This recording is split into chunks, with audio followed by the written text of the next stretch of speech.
guys! Welcome to my channel. For today's video guys, is mayroon akong isi-share sa inyo na kung sino pan po dyan ang mahilig sa Arabic food. Yan. Una po sa lahat, isa-shoutout ko lang po muna yung bagong followers natin from Junction Tarlac. Yan. From Tarlac po siya guys.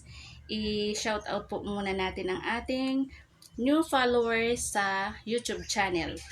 Si Sir Erlan Mangila.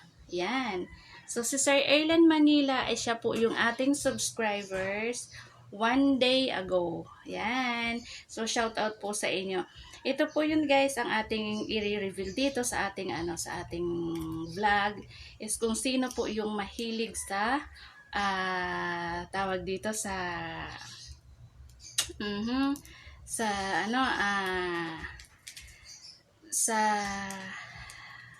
anong tawag dito?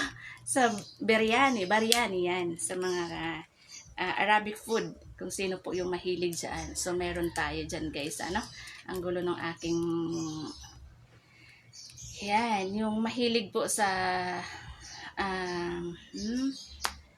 mga Arabic food. Like kabsa, sambusa, shawarma, yan. So, guys, pwede nyo pong bisitahin sa Tarlac, yung po nila, yung restaurant po nila sa Tarlac. Yan. So, doon po sila actually, guys, meron silang page.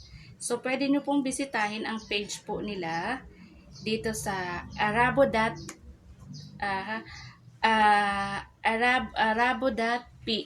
Yan. So, guys, ito. Ayan guys.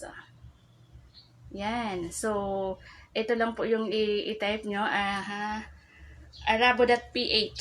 So, matatagpuan po ito sila sa Ramos Street, Romulo Boulevard, Tarlac, Philippines. Yan. So, yun yung mga taga-Tarlac po dyan, yung mga nagki-crave po dyan sa kabsa, yung lalo na yung mga mahihilig sa So, yun, pwede nyo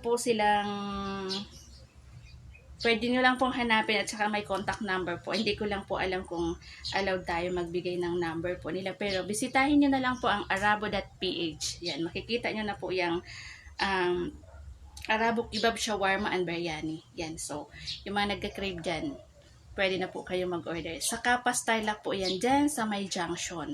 Yan, malapit po yan kung maano nyo po dyan sa junction. Dyan lang siya sa Jollibee, magkaharap ang Jollibee, and then yung may gasoline station, 7-Eleven, harap lang po siya ng 7-Eleven.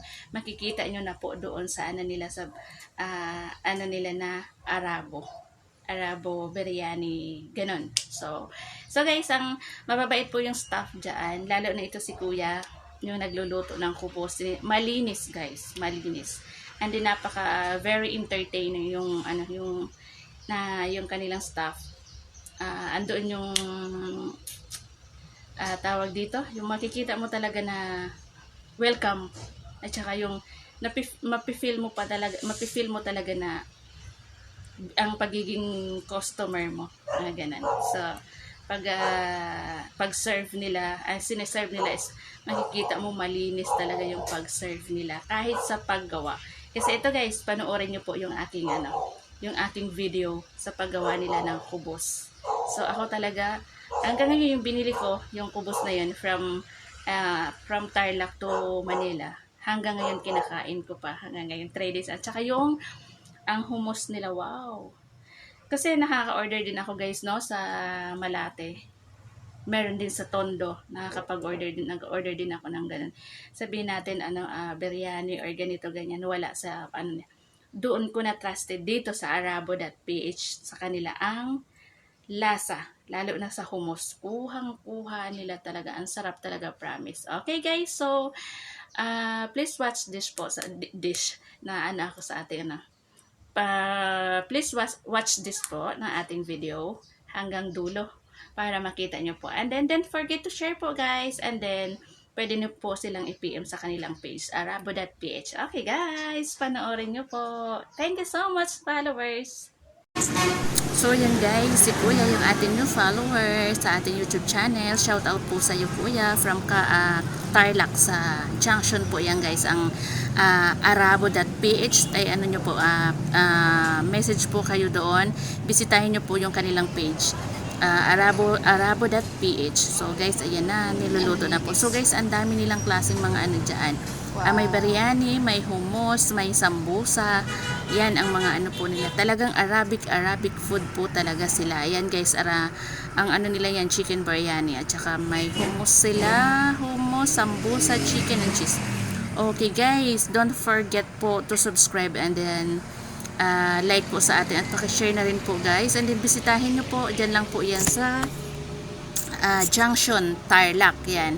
So arabo.ph yan guys. Paki ano na lang po, paki follow po sila sa kanilang page.